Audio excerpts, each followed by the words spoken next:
ವಿರಾಮದ ನಂತರ ನಮ್ಮ ಊರು ನಮ್ಮ ಸುದ್ದಿಗೆ ಮತ್ತೊಮ್ಮೆ ಸ್ವಾಗತ. ನಾಡಿನಾದ್ಯಂತ ಯುಗಾದಿ ಸಂಭ್ರಮ ಮನೆ ಮಾಡಿದೆ. ಶಿವಮೊಗ್ಗದಲ್ಲೂ ಹಬ್ಬಕ್ಕೆ ತಯಾರಿ ಬಲು ಜೋರಾಗಿ ನಡೀತಾ ಇದೆ.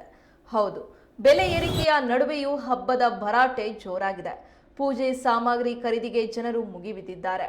ಹೂವು, ಹಣ್ಣು, ಪೂಜೆ ಸಾಮಗ್ರಿ ಬೆಲೆಯಲ್ಲಿ ದುಪ್ಪಟ್ಟು ಏರಿಕೆಯಾದರೂ ಸಹ ಶಿವಮೊಗ್ಗ ನಗರದ ಗಾಂಧಿ ಬಜಾರ್ ಸೇರಿ ವಿವಿಧ ಮಾರ್ಕೆಟ್ಗಳಲ್ಲಿ ಹಬ್ಬದ ವ್ಯಾಪಾರ ಬಲು ಜೋರಾಗಿ ನಡೀತಾ ಇದೆ. ಈ ಯುಗಾದಿ ಹಬ್ಬದ ವೇಳೆಯೇ ಅಗತ್ಯ ವಸ್ತುಗಳ ಬೆಲೆ ಏರಿಕೆ ಮಾಡಿ ಕರ್ನಾಟಕ ಸರ್ಕಾರ ಶಾಕ್ ಕೊಟ್ಟಿದ್ದು ಬಡ ಮತ್ತು ಮಧ್ಯಮ ವರ್ಗಕ್ಕೆ ಬಲವಾದ ಪೆಟ್ಟು ಕೊಟ್ಟಿದೆ.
ಯುಗಾದಿ ಹಬ್ಬ ಬಂದಿದೆ.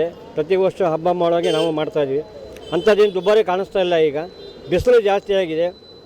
ಆದಷ್ಟು ಬೇಗ ಮಳೆ ಬರಬೇಕು, ಎಲ್ಲರೂ ಆರಾಮಾಗಿರಬೇಕು, ಸಮೃದ್ಧಿ ಆಗಿರಬೇಕು. ಪ್ರತಿ ವರ್ಷವೂ ಬರೋ ಹಾಗೆ ಈ ವರ್ಷವೂ ಸಮೃದ್ಧವಾಗಿ ಮಳೆ ಬಂದು ಎಲ್ಲ ಜನಗಳಿಗೂ ಒಳ್ಳೆಯದಾಗಲಿ ಅಂತ ಭಗವಂತನಲ್ಲಿ ಪ್ರಾರ್ಥನೆ ಮಾಡಿ ಕೇಳ್ಕೊಳ್ತಾ ಇದ್ವಿ.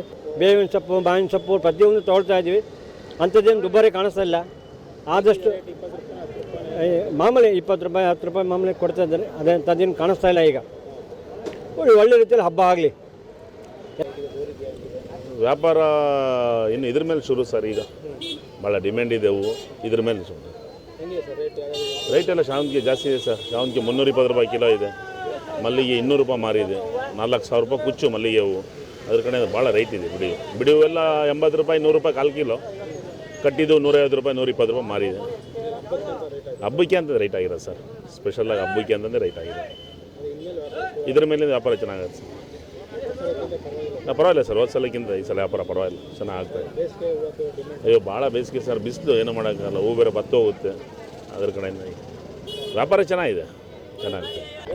ಬಿಸಿಲೊಳಗೆ ಸುಸ್ತಾಕತೆ, ನಡೆಯೋಕ್ಕಾಗಲ್ಲ. ವಯಸ್ಸಾದವರಿಗೆ ಏನು ಜೀವನನೇ ಏನು ಜೋರೈತಣ್ಣ.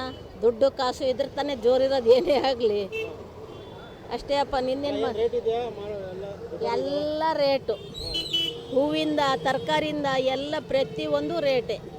ಬಡವ್ರ ಬಗ್ರೆಲ್ಲ ಹಬ್ಬ ಮಾಡೋಂಗೇ ಇಲ್ಲ. ಭಾಳ ದುಬಾರಿ ಆಗೈತಿ. ಏನು ಮಾಡ್ಬೇಕಿಂತಾರಲ್ಲ ಬಡವ್ರನ್ನು. ಬಡವರೆಲ್ಲ ಎಲ್ಲಿಗೆ ಹೋಗ್ಬೇಕು? ಮಾಡಲೇಬೇಕು, ನಿರ್ವಹ ಇಲ್ಲ.